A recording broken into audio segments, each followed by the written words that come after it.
Hola, ¿cómo están? Bienvenidas y bienvenidas a un nuevo capítulo de Influyentes aquí en CNN Chile.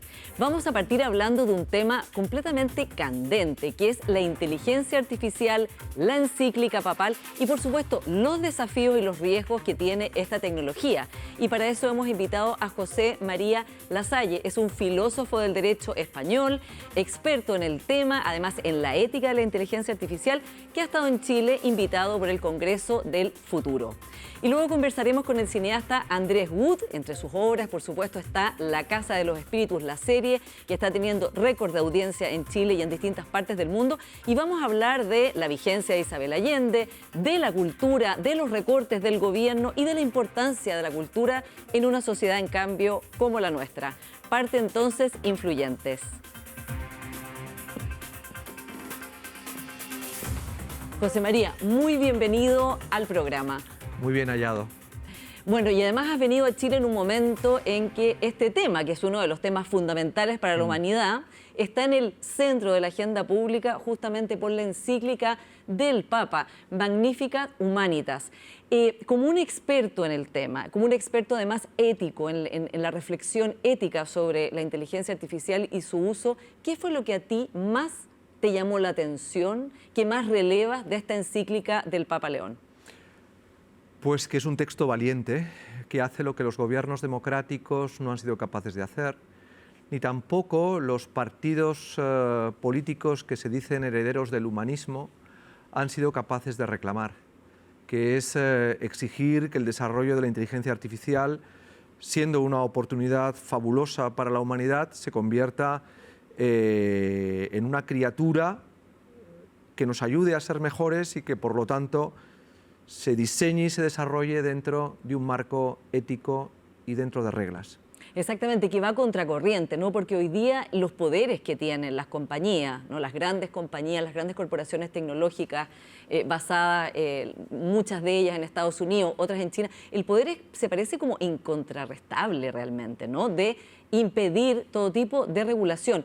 ¿Qué impacto crees tú que puede tener la voz del Papa, que se podrá pensar que es una voz que, bueno, que solo le compete al mundo católico, pero que ha aprobado en materias como, por ejemplo, la migración, el trato hacia los migrantes en Estados Unidos y en otros países, ser una voz que influye políticamente? Bueno, porque es el único o la última frontera de lo que en Roma se denominaba la auctoritas, que es ese saber que está por encima del poder desnudo, bruto de la potestas, y que, por lo tanto, para dar legitimidad a esta necesitas escuchar y atender lo que representa la auctoritas, esa tradición organizada a través de un pensamiento que trasciende lo inmediato, porque tiene detrás todo un recopilatorio de conocimiento, de sabiduría, que se proyecta sobre el futuro, y eso lo ha ejercido el Papa y de verdad es un aldabonazo, porque está cambiando las relaciones de poder al recordarnos lo que algunos hemos defendido, pero que nuestra voz no podía llegar más allá de un ensayo académico, de nuestra capacidad para poder hablar en un medio de comunicación.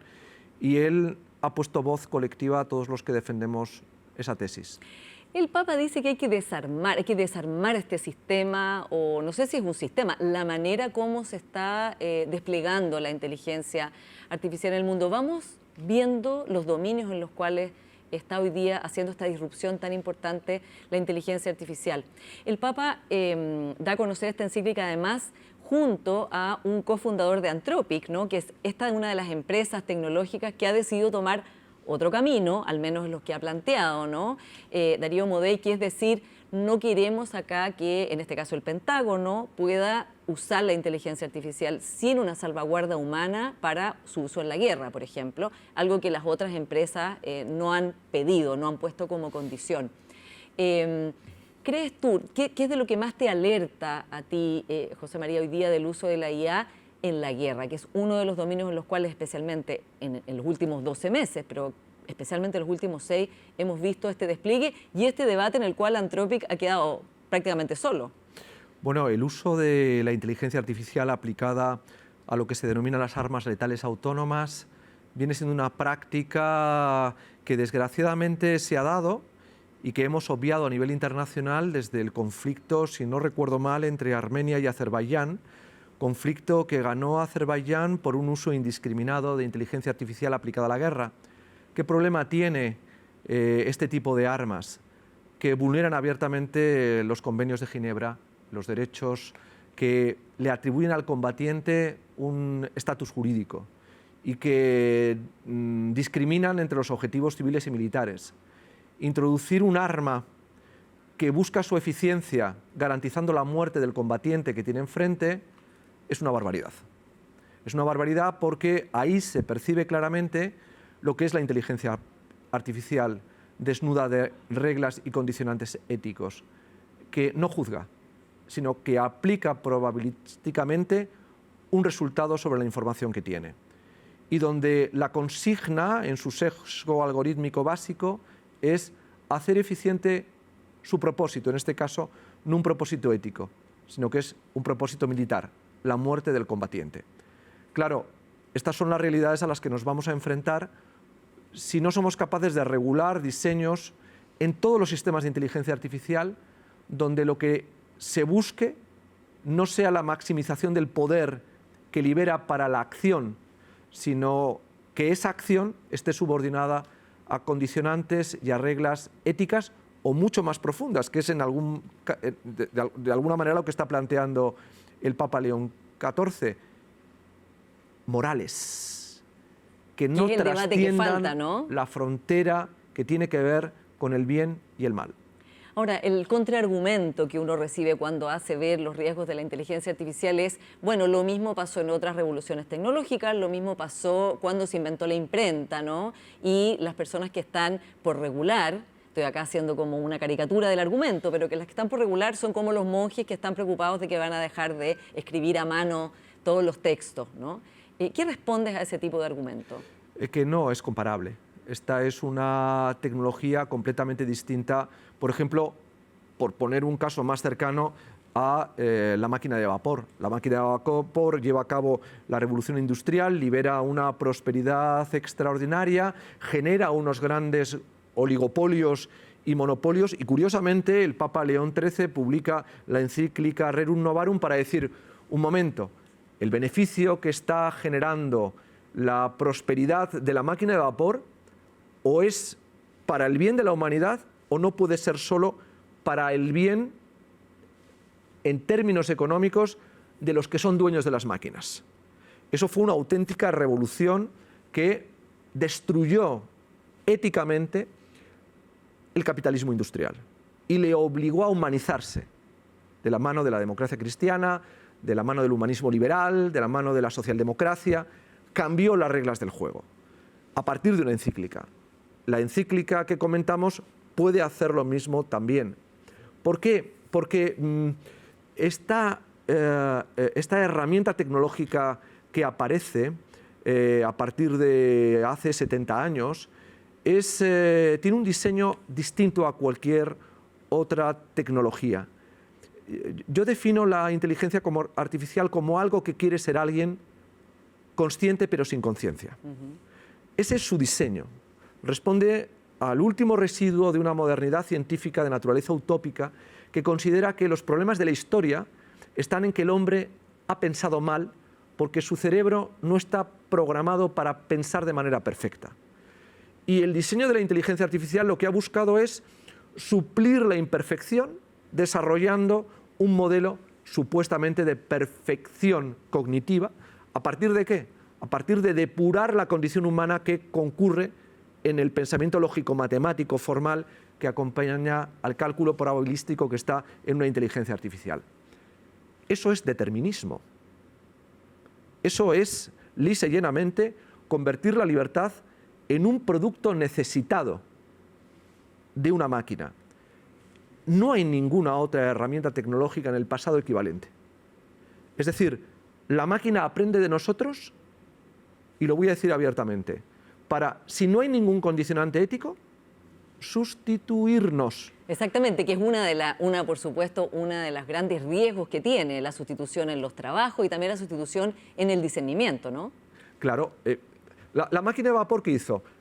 Nos liberó del trabajo físico, o nos permitió de pronto encontrar una herramienta que permitía liberar una acción que desbordaba la capacidad de acción física del hombre. ¿Eso qué provocó? Provocó que el ser humano pudiera desplazar una parte de su talento cognitivo ¿a qué? Al trabajo intelectual. Un trabajo intelectual que ha monopolizado el ser humano, que ha permitido, gracias al desarrollo del capitalismo industrial, generar unas clases medias vinculadas al monopolio humano sobre el trabajo intelectual. Léase, los arquitectos, los ingenieros, los abogados, los médicos, es decir, aquellos que han articulado el sostenimiento en términos políticos de la democracia liberal. El trabajo intelectual que desarrolla la máquina asistida por un sistema de inteligencia artificial, lo que hace es disputarle al abogado la hegemonía que ha tenido sobre su conocimiento profesional. Y lo mismo lo hace con el médico, y lo mismo hace con el arquitecto o con el ingeniero. No estamos ante un modelo parecido.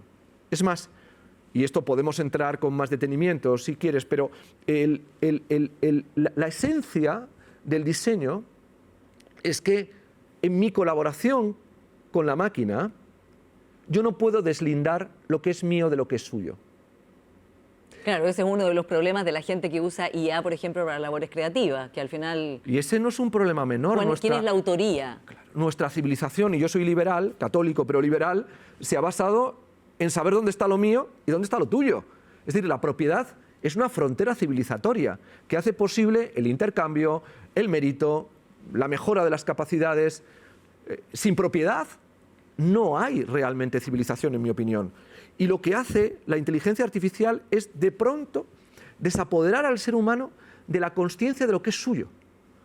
Ojo, ya no solamente en la colaboración inmediata con la máquina, sino porque la máquina tampoco es de la empresa con la que está trabajando el empleador, porque es de un sistema como Anthropic, por ejemplo, imaginémonos, o otro dispensador que alquila sus servicios de inteligencia artificial a la empresa. Pero tampoco es de Anthropic.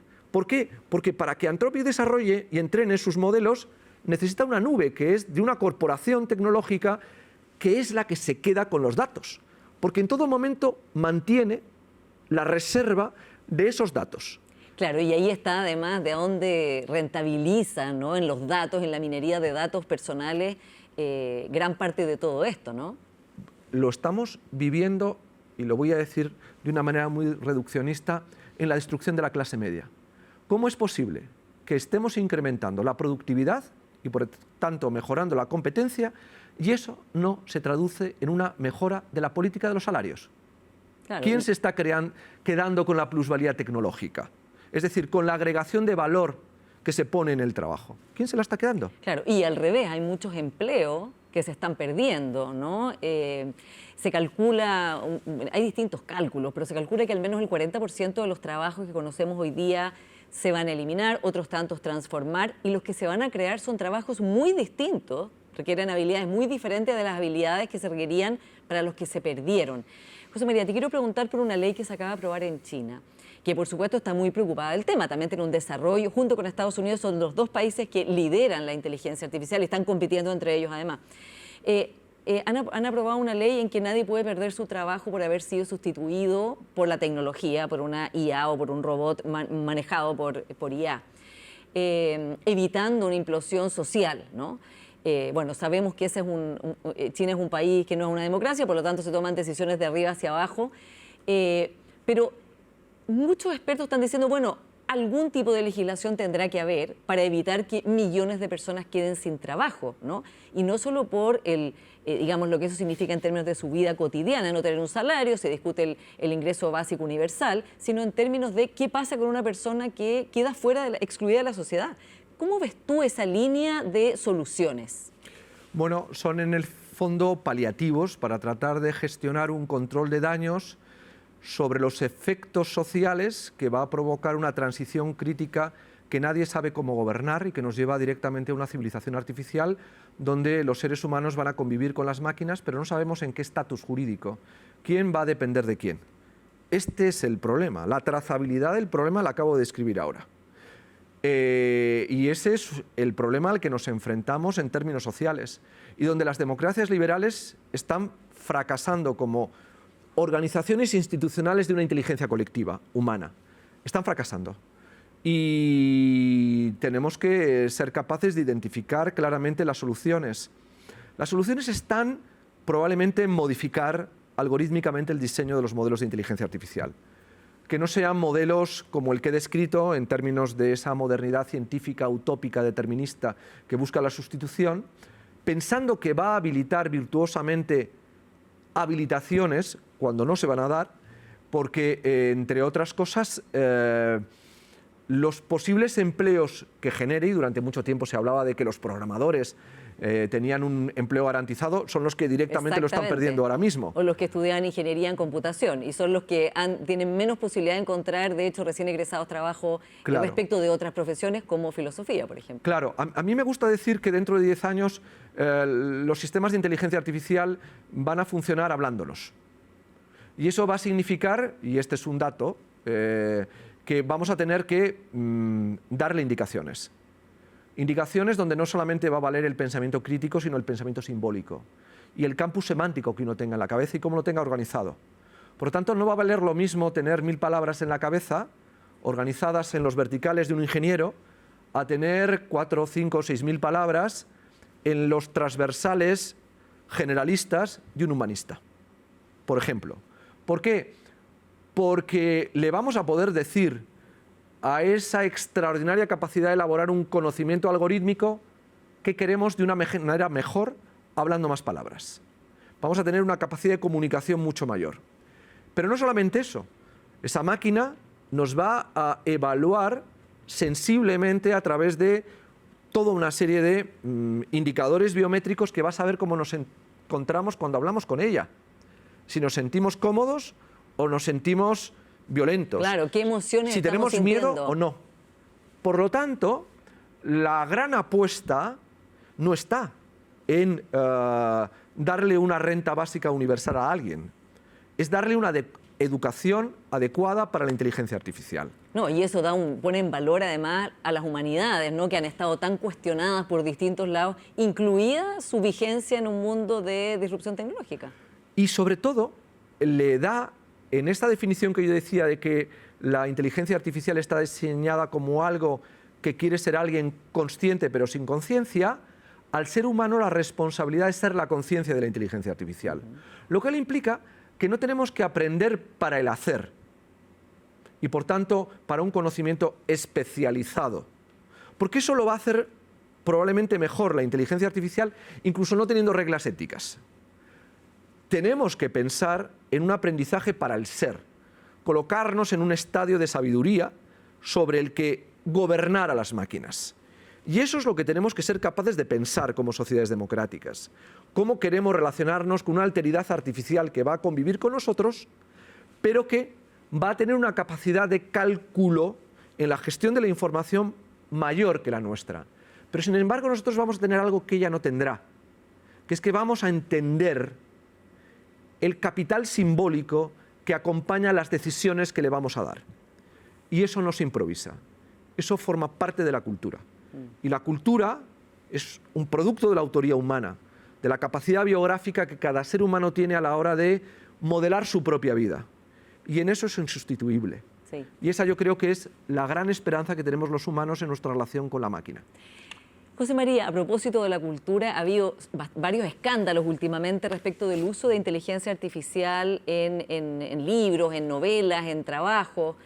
Hay un libro que se hizo bien famoso porque trataba de las mentiras que estaban incluidas en la inteligencia artificial y se descubrió que gran parte de ese libro había sido hecho con inteligencia artificial y que además con alucinaciones, ¿no?, que son estas cosas que mete la IA entre medio, ¿no?, cosas que no son ciertas. Bueno, y el autor dijo, bueno, por lo menos quedó claro como los riesgos que tenía las mentiras de la IA. Hubo un concurso recientemente de la revista Granta, una revista muy prestigiosa, que ganó una obra hecha con IA. ¿Cuál es tu reflexión en torno a hasta dónde un humano puede decir que algo es de su autoría cuando ha usado inteligencia artificial en alguna de las etapas que son de creación? Ese es el problema que hay que deslindar y para lo cual en estos momentos el derecho se ve impotente. Porque el derecho se constituye a partir de algo que surgió en el derecho romano, que son las instituciones de Gallo, donde divide la organización de los conceptos jurídicos alrededor de la divisoria personas, cosas, acciones. Si la persona se objetualiza a través del uso de la inteligencia artificial, pierde sobre el resultado de su acción su autoría. Si la cosa se subjetiva, adquiere un estatus de autoría sobre lo que produce. Y si la acción se hace híbrida, las categorías con las que a través de conceptos como posesión, como propiedad, se relativizan. Es decir, estamos de pronto socavando la arquitectura normativa que permite la seguridad jurídica que construye el capitalismo. Claro, realmente, a ver, esto es producto de que hay unos superhombres en Silicon Valley que, como no creen las reglas, pretenden llevarnos a todos a la edad de piedra para ellos irse a Marte. Estoy siendo muy reduccionista y muy irónico y cínico en la reflexión. Bueno, pero Elon Musk en verdad quiere ir a Marte, así que sí, claro, sí pero, nos quiere llevar por a Marte. Supuesto, claro. Sí. Pero esa es la lógica que está detrás. En el fondo hay un nihilismo disolvente que necesita, para poder seguir innovando, prescindir de las reglas, incluso de las reglas consolidadas a través del derecho y de la tradición jurídica. Y ese problema lo estamos viendo con respecto a la autoría. En el ámbito del patrimonio inmaterial, que es un ámbito del patrimonio histórico, hace mucho tiempo se aprobó el Convenio de Atenas y luego el Convenio de Nara, que implicaba la importancia de preservar la obra de arte en su autenticidad. De manera que si alguien intervenía para restaurar una obra de arte, tenía que deslindar claramente el agregado restaurativo del original. Bueno, eso que estamos aplicando a la obra de arte lo estamos disolviendo en el ámbito de la creación. En cualquier caso, en mi opinión, estas obras que nacen del uso de la inteligencia artificial es una mediocridad excelente, que supera la capacidad mediocre de la inmensa mayoría de los mortales. Eso nos tendría que hacer... una mediocridad de otro nivel. De otro nivel. Pero curiosamente, a lo mejor está en el problema en los jurados, me atrevería a decir.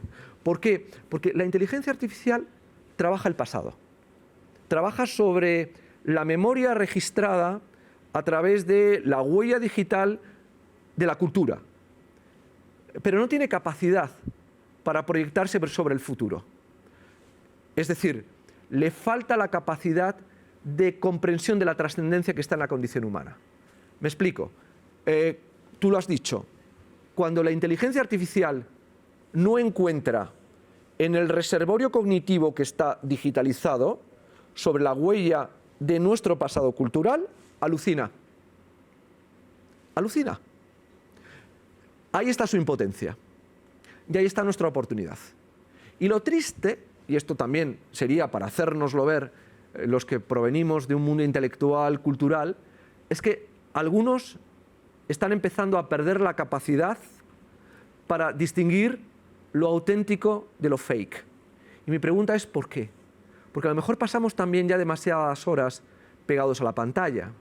Porque a lo mejor estamos acostumbrándonos a utilizar más de lo debido la propia inteligencia artificial. Es decir, estamos capando nuestra capacidad para ser capaces de seguir siendo auténticos. Y esta es una de las partes del problema. Sí, José María, se nos acaba el tiempo, pero justamente te quería preguntar por lo que algunos expertos denominan rendición cognitiva humana frente a la IA, que es lo que acabas de decir, sí. El uso diario, ¿no? Mucho se alerta en torno a los riesgos distópicos de una inteligencia artificial que se gobierne sola, que tome decisiones por sí misma, o del poder que tienen estos grandes conglomerados en Silicon Valley. Pero se habla mucho menos de esto, que es cómo cada uno le entrega cada vez más información, datos, y a través del uso empieza a entregarle habilidades y herramientas cognitivas que ya va dejando de tener a disposición, como muestran varios estudios de personas que usan de manera bastante intensiva o digamos de moderada hacia arriba la IA para actividades que usaban antes. ¿Qué piensas tú de eso? De ¿cuál debería ser ese temor también humano de decir, bueno, más allá de lo distópico que pueda pasar, hay un cotidiano, ¿no?, de pérdida humana? Ese es el reto que tenemos por delante, cada uno a nivel personal. Si queremos ser modelados por la inteligencia artificial que es una criatura que maximiza su poder en la relación conmigo, o si yo quiero empoderarme en mi relación con ella, siendo más yo mismo y menos lo que ella quiere que yo sea en mi relación con lo que implica el uso de un sistema de inteligencia artificial. Al final eso va a ser una decisión personal. En mi opinión, la nueva élite, si va a aparecer, será aquella que sepa conservar la autenticidad de lo humano. Y eso pasa por el cuidado de la condición humana. Y eso pasa probablemente por frecuentar más el ámbito de el capital simbólico, y creo que se aprende más leyendo a Esquilo, a Eurípides, a Sófocles o a Homero que asomándonos a lo que la inteligencia artificial nos puede decir cuando trata de interpretar al ser humano. Hay mucho más valor en lo que nos dejaron nuestros antepasados que probablemente en la incapacidad de la inteligencia artificial para entender nuestro futuro. Lo dicen en las coéforas, curiosamente, hay un momento en el que el coro dice: sábelo, los muertos mandan sobre los vivos. Bueno, hay que aprender de la tradición. José María, muchas gracias por esta conversación. Gracias a ti. Vamos a una pequeña pausa y ya seguimos con más influyentes. Viene el cineasta Andrés Wood. Espérennos.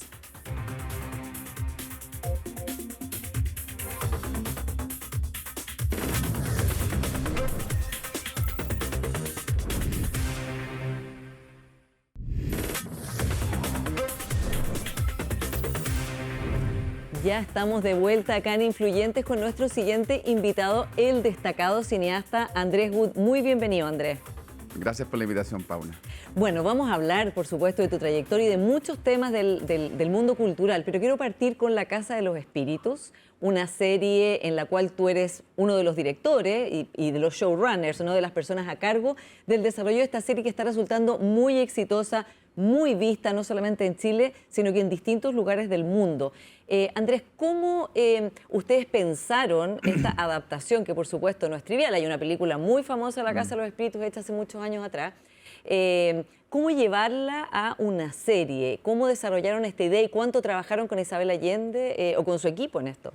Muchas preguntas, pero el origen del proyecto es de una productora americana que se llama Film Nation, que produjo Anora, produjo Cónclave, muy conocido, y ellas contactan a Fernanda Urrejola y a Francisca Alegría, que son las otras showrunners, y desarrollan el proyecto, y Amazon se incorpora a ese grupo, digamos.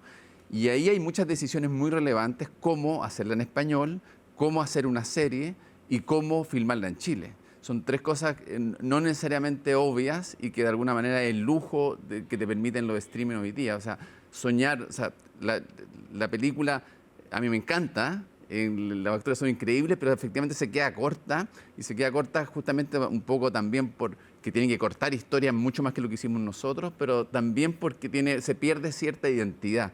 Haberla podido hacer en Chile, con actores latinoamericanos, en español, es un gran lujo, y así nace, digamos, este proyecto. Y la adaptación, cada vez que uno enfrenta un libro, digamos, hay decisiones importantes que tomar, es imposible transmitir todo. O sea, el libro ya es una fragmentación de algo, y el libro entero no nos cabe, evidentemente, ni en una serie de 8 capítulos. Y ahí se tomó una decisión principalmente hecha por Francisca y Fernanda, que fue darle una voz mucho más protagónica a la última generación, a Alba, y darle valor a eso. Y eso fue muy interesante, yo creo. Claro, y además un libro, bueno, icónico, el primer libro, ¿no? La primera novela de Isabel Allende, sí. Una autora que aún sigue vendiendo millones y millones de novelas en todo el mundo y que es bestseller instantáneo en todos los países. Andrés, claro, yo me acordaba de la película original de La Casa de los Espíritus con Jeremy Irons, con Meryl Streep. Como dices tú, acá hay una, podríamos decir, chilenización, latinoamericanización de esta historia. Sí. ¿Por qué piensas tú que esta novela y la serie que han hecho ustedes sigue siendo vigente a la hora de contar nuestro país, pero también nuestro continente? Bueno, hay muchas. Lo primero es el talento de Isabel Allende. O sea, yo creo que la definición de un clásico es que permite a su relectura a través del tiempo y siempre te está hablando del presente o alguna idea nueva. Y eso sucede con este libro. Y yo creo que ella mezcla cosas que después sigue ocupando, que son muy interesantes para mi gusto, que tiene que ver mezclar lo social, lo político, con lo personal. Y también una gran capacidad para crear personajes increíblemente atractivos en situaciones que mezclan la tragedia, el dolor, pero también mucho humor, mucha ironía. Entonces, evidentemente, el pilar base de todo esto es el talento de Isabel Allende, sin duda, y que ella hace una lectura de su historia a través de estas cartas, que es el origen del libro, muy lindo. El origen es, se muere su abuelo y ella trata de escribirle cartas y le empieza a escribir muchas cartas relacionadas con su historia, y con su madre deciden, oye, intentemos hacer un libro. Entonces, bueno, para contestarte en resumen, yo creo que acá lo principal es Isabel Allende, y que toca temas que están siendo universales, y lamentablemente algunos temas se repiten, ¿no es cierto? Como la dificultad de la justicia social, como el patriarcado en muchos sentidos, pero también estos personajes que no envejecen. Sí. Bueno, tú has hecho películas muy icónicas también. Estoy pensando, por ejemplo, en Machuca, una película que también desentraña la injusticia social, ¿no? Y va calando como muy hondo en esos temas. ¿Qué de lo que te tocó releer de Isabel Allende, porque seguramente leíste la novela en su momento, o lo leíste a lo largo de la vida, qué de esta relectura de Isabel Allende conectó también con una mirada de Chile de hoy? O sea, de cosas que, como dices tú, a veces se van como repitiendo y se van extrapolando a las distintas generaciones. Bueno, el país cambia y no cambia. Es un país donde la clase social es muy potente, y Isabel Allende trabaja con el género que trabaja con las clases sociales, que es el melodrama, ¿no es cierto? Entonces eso es evidente, y Isabel Allende lo pone muy en protagónico, y eso finalmente, pese que yo soy más positivo en el sentido de los cambios, particularmente los cambios de los últimos 30 años, creo que han sido un país que está encontrándose a veces con dificultades. Estamos más conscientes de eso quizá, pero de alguna manera también estamos viviendo un retroceso, y ese retroceso es evidente en la historia que estamos contando, ¿no es cierto? De cómo estamos dejando atrás la empatía, yo siento. Cómo estamos tomando, de alguna manera se está gobernando, no siempre, pero en los grandes países, y tengo miedo que ocurra acá, un poco descaradamente, donde ya las cosas no dan ni vergüenza. Y yo siento que hay una nueva etapa, ¿no es cierto?, que tenemos que tener cuidado. Y yo creo que hay una falta de empatía donde Isabel Allende pone la luz en todas esas personas que no son escuchadas, ¿no es cierto? Y lo hace por eso tan humano y tan interesante. Bueno, el ciclo político que hemos vivido desde el estallido social hasta ahora, Andrés, que se ha analizado muchísimo y seguramente se seguirá analizando a lo largo de la historia de Chile, hubo un momento, ¿no?, en que todos los temas relacionados con la desigualdad, con la injusticia social, con el patriarcado, fueron protagónicos, ¿no? También la relación con la naturaleza, bueno, en fin, más allá de lo que pudo haber pasado en las distintas convenciones constitucionales y los excesos que hubo, en fin, pero era un tema que se debatía. Sí. Hoy día ese tema, como que esos temas han salido de la agenda pública. Tú dices, bueno, también acá hay un contexto global de ir en otro sentido. ¿Dónde pondrías tú el acento hoy día? Tú decías, tengo cierta preocupación de retroceso. ¿Dónde exactamente lo ves? Yo creo bueno, lo veo evidentemente que el país más importante del mundo gobierna una persona que cambia de opinión cada 2 minutos. Lo veo que incluso yo trato de no ser excesivamente crítico, porque trato de mirar las cosas en sitio positivo, pero para mí ha sido un poco descarado cómo se han cambiado los principios de este gobierno en términos de decir con qué voy a gobernar. Por ejemplo, el tema de la famosa metáfora. Cuento un poquito falta de respeto, o sea, mucha gente votó por eso. Entonces yo siento como que hay un desprecio hacia la verdad, hacia cierta integridad, que quizás antes eran falsas. O sea, quizás en cierto momento de alguna manera se cubría todo eso, ¿no es cierto? Hay una filósofa muy interesante que dice, oye, nuestro problema es que nosotros llegábamos antes, por ejemplo, a los campos de concentración nazi, y ya podíamos construir nuestra historia porque llegábamos tarde. Ahora estamos viendo las cosas en vivo, en presente. En tiempo real. En tiempo real. Estamos viendo esas matanzas, tragedias, y ya todas esas leyes están quedando obsoletas porque está evidente que no estamos actuando. Entonces, de alguna manera, para mi gusto, se levantó un velo, y ese velo, lo que estamos viendo no es bueno, pero tampoco veo mucha decisión de todos nosotros para realmente hacer un cambio con respecto a decir, no, era importante la Declaración de Derechos Humanos, era importante la movilidad social, es importante el ambiente, o sea, el medio ambiente. Yo siento que estamos viviendo un momento que espero que sea corto. Claro, y que evidentemente, como dices tú, las personas votaron en Chile y en Estados Unidos por ciertos tipos de liderazgos que ganaron con los votos. Y que descaradamente no los se cumplen y ni siquiera tratando de ocultarlo, sino frontalmente. Entonces eso, como que la palabra, la verdad, siento como que está sufriendo.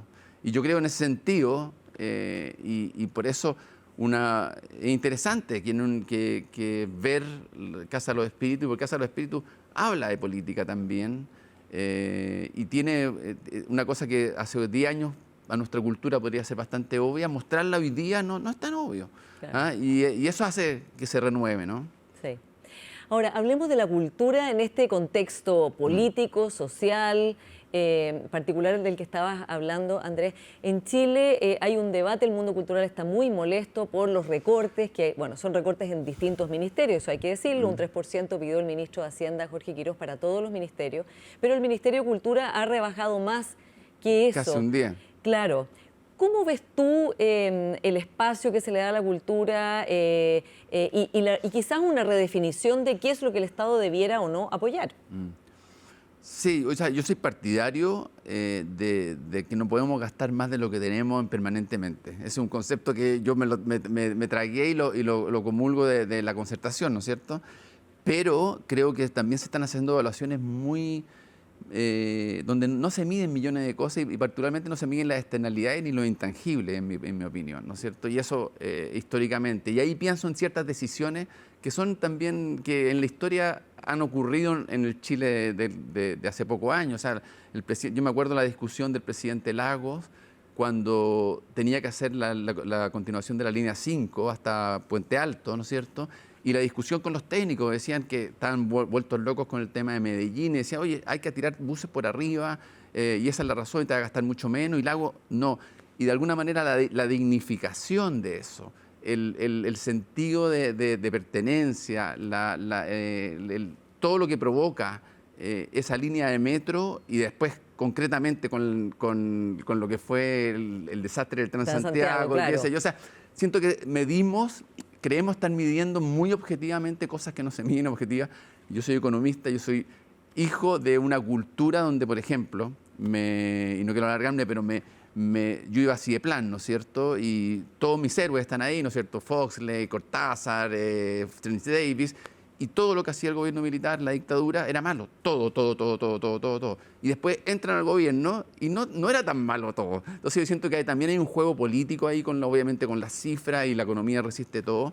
Pero yo siento que no se está midiendo lo más importante, o sea, particularmente, por ejemplo, con el GAM, la decisión de no hacer la sala.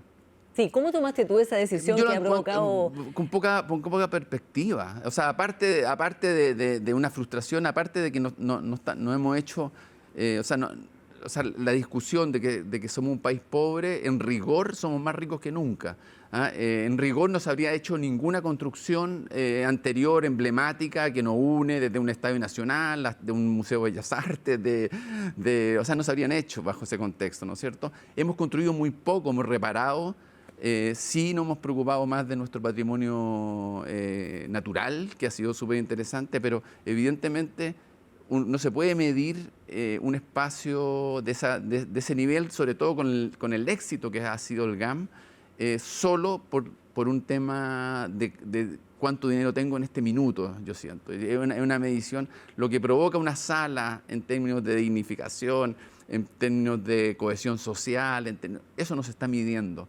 Y eso es una preocupación. Es como una línea que no está, ¿no? Claro, hay de nuevo, todo lo inmaterial, todo lo que sería una película, el subtexto, que es lo más importante de una película, no está presente en la decisión. Y yo siento que es como que habla de un liderazgo muy mediocre, sinceramente.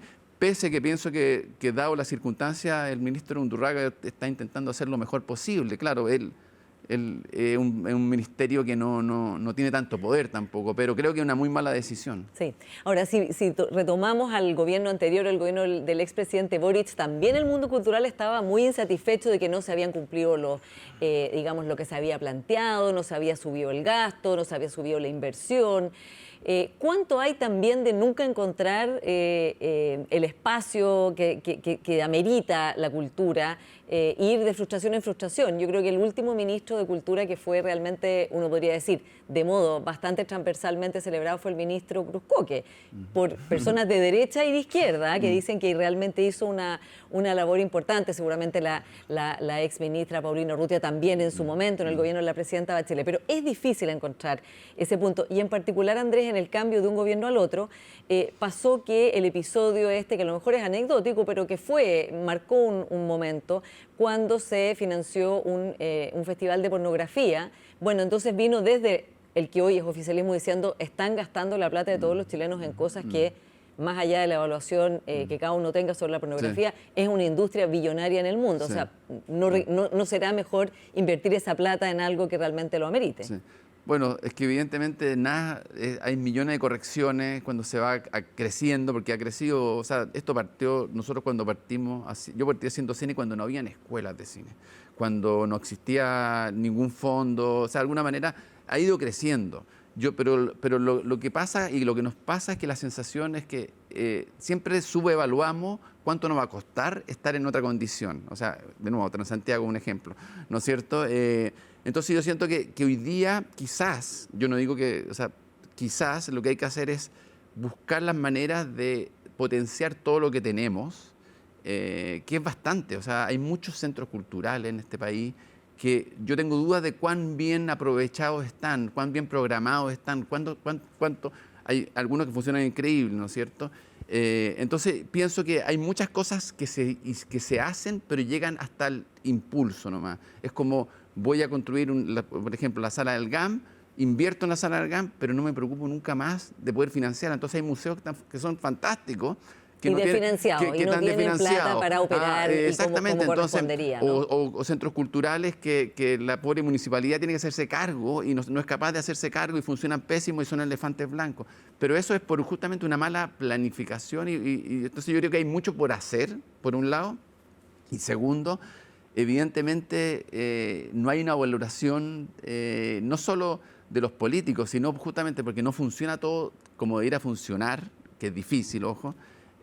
Tampoco hay una valoración tan importante de la sociedad, ¿no es cierto?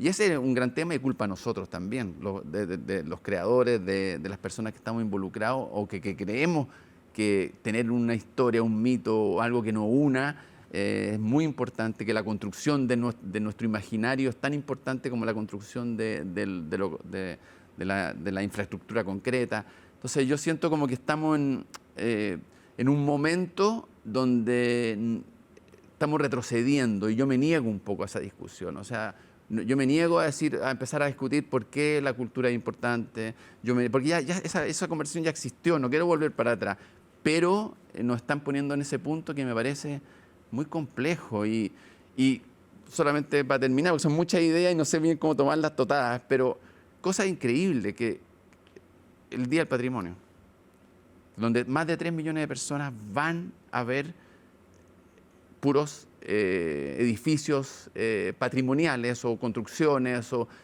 sea, bajo esta perspectiva no existiría eso. Claro, solo en costo-beneficio medido solo por plata. Y el orgullo y la gente más diversa va a ver, uno se para ahí y ve el museo de Precolombino, entran gente la más diversa del mundo, o sea, de Chile, digamos, ¿no? Y eso crea una conexión muy importante, yo siento, en la identificación que tenemos, en el sentido del bien común, en millones de cosas que son vitales. Y eso es una iniciativa de muchas que fracasaron. Pero cuán importante es la que claro, surge. O sea, es lo mismo que que las investigaciones, es lo Científica, mismo, esto que la se ha dicho, como bueno, científica. ¿por qué no? Porque hay libros que quedan ahí muy bonitos, Claro. empastados y nadie, digamos, Evidentemente, y no pero hay dieron uno trabajo. que funciona por todos y lo mismo, ¿para qué decir con el arte? O sea, con las películas o con eso, o sea, claro, y eso en todos los países del mundo, hay algunas que conectan realmente o que provocan una transformación, pero es importante ese cuerpo. Sí. En ese sentido, ¿qué pedirías tú al ministro Undurraga, a su proyecto, ¿no? Porque es verdad que hay precariedad económica, Sí. hay, digamos, falta plata, no se puede gastar lo que no se tiene, pero todos estos elementos también son importantes, como dices tú, lo que no se mide directamente en la última línea. Claro. Bueno, primero era defender, porque yo siento que, claro, él argumenta que el presupuesto realizado, ¿cómo se me olvida la palabra, no es cierto? Ejecutado. Porque el presupuesto ejecutado es menor que lo que él tiene disponible hoy día. Bueno, entonces empezamos con toda esa maquinaria. Yo siento al revés, yo creo que hay que defender, tener una convicción de que esto es importante. ¿Falta que él defienda más? Yo pienso que sí. Yo pienso que, curiosamente, los ministros acá son bastante defensores y se pelean entre ellos. Y yo siento que él está haciendo un poquito de alguna manera le falta fuerza en ese sentido. Yo creo que, insisto, que es un buen ministro y que puede hacer muchas cosas, que tiene un parte de su corazón puesto acá por cosas familiares, ¿no es cierto? Pero evidentemente yo trataría primero de lograr... y voy a poner un ejemplo, de lograr consolidar muchas cosas que están en el aire. Como te digo, o sea, que lo que hay realmente funcione, que no es fácil. Y segundo, por ejemplo, van a cortar, siento que no hay un análisis realmente de ese corte. En el mundo audiovisual nomás hay un incentivo que es nuevo y que ha sido muy difícil de obtener, que lo tiene Colombia, que tiene mucho más desarrollada la industria audiovisual, que son franquicias tributarias para gente que venga a filmar a Chile. Lo cual es muy importante porque eso sí que da trabajo. Exactamente. Y tengo un ejemplo particular, o sea, la Casa de los Espíritus fue una pelea privada, digamos, de traer esto. No hubo nunca un incentivo público, pese a que intentamos juntarnos con la autoridad, qué sé yo. Y esa es una decisión y una serie que costó, no sé, 15 millones de dólares, que se gastaron el 90% acá. Y no solo eso, sino que muestra el país pero es un ejemplo muy extremo porque Isabel Allende está involucrada, pero es evidente que, y logramos un producto que a uno le puede gustar o no, pero en términos de producción es un producto de primerísima calidad. O sea, acá hay capital humano. Claro. Y que posiciona a Chile su talento, ¿no? Exactamente, infraestructura para exportar ese servicio. Y lo que estamos haciendo es cortar al 50% ese beneficio. Entonces, no siento que se esté pensando realmente como que no hay confianza de que en qué rubro podemos ir de igual a igual en decir, oye, nuestra investigación hay muchas cosas, obviamente que sí, pero no tantas. Y resulta que somos capaces de hacer una serie de 8 capítulos a un máximo estándar, insisto, no estoy diciendo si es buena o mala, o si es emocionante o no, y mostrarlo y se muestra, y los americanos, los productores americanos, impresionados por la calidad, y eso tiene repercusiones. O sea, de alguna manera tenemos un capital humano que hemos invertido mucho en que exista, pero lo estamos desaprovechando. Claro, y que hay una industria, digamos, es la industria creativa la que podría también generar otro tipo de empleo y un desarrollo distinto Sí. y acelerado para Chile, ¿no? Y con millones de externalidades, que piensan en los ejemplos exitosos, como Corea del Sur, ¿no es cierto?, que exporta inteligencia, exporta una manera de ver la vida, que además encima Argentina también, ¿no es cierto?, una manera que tiene que ver con mirarse a uno mismo, y esa ironía y esa manera particular de mirarse hace eco en diferentes partes del mundo. Y yo creo que nosotros tenemos las capacidades para hacer eso. Sí.